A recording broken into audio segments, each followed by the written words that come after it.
East Van Stories podcast, episode 49, Hastings Christmas, East Van Breaking Bad. Merry Christmas, everybody out there right now. I hope everybody's having a great time with their families and all that kind of stuff, and hanging out with the people that they love and just enjoying the day today.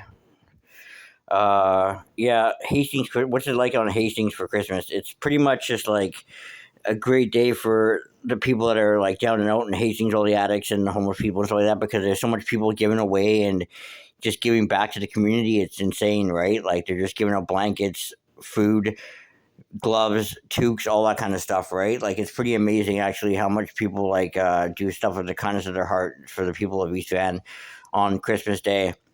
There's tons of places giving out turkey dinners and stuff like that, right? So like they are definitely like fed good, and it's a pretty good, decent day for as well as it can be for the people of East Van. Like they can't go see their families and stuff like that because they're, you know what I mean, they're having problems with their families obviously at the time, right? Because they're in active addiction and stuff like that, right? So it's a pretty cheerful day, I guess, right? As best as it can be, I guess, for when you're down there. And Breaking Bad, no, East Van Breaking Bad. Okay, I got a friend named Nino. He told me the story about, because he sells his Dilly Eights, these pills.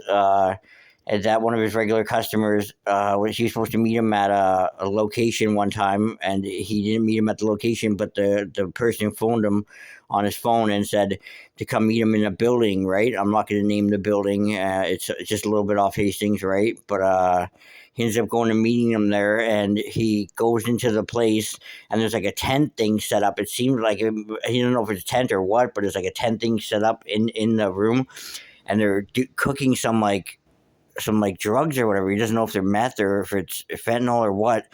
But anyway, he goes and hands him the money. But when he hands him the money, the guy knocks something over, and then boom, there's like little explosion happens, and it just shatters some glass thing, and it hits Nino in the stomach, melts his fucking his hoodie and stuff like that. It burns right into his stomach like that. Like he had chunks of glass all in the stomach, all on the top of his leg and shit like that. One guy was laid out, knocked out cold, and there was like a little fire on the table and shit like that. That was the table that was in the tent thing, and he's like, "Holy fuck!" And it was just started, the fire alarm started going off and shit like that, and he's just like, "Holy fuck!" And he's like, "I'm getting the fuck out of here!" And as soon as he takes off, he's like, fucking leaves out the fucking door. There's like 20 people in the hallway, and the landlord's screaming, "What the fuck's going on? What the fuck?" And he just pushed his way past him and just was like fucking out of there, right? But it was just a fucking shit show, man. Like, he didn't know what the fuck was happening, right? Like, he just was like, just remembers the guy handing him something like that, and then boom, there's fucking like this flash of light, he said, and then just pain in his stomach and fucking top of his legs and shit like that. He was literally like, spent the rest of the night, because he didn't go to the hospital.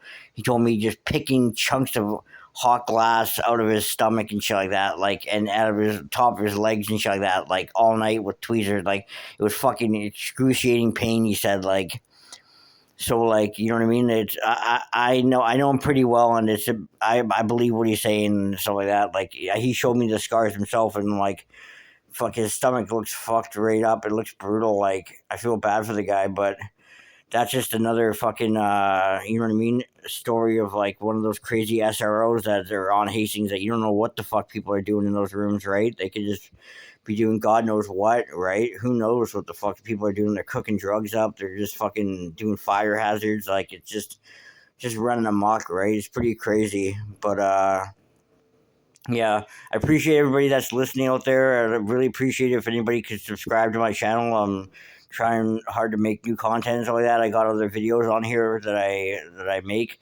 So just please check out my content. Subscribe if you like it. If not, then that's cool. But leave a comment, please. Feel free to leave a comment about any of the videos I make. I really appreciate comments, and if you hit that like button, that'd be great.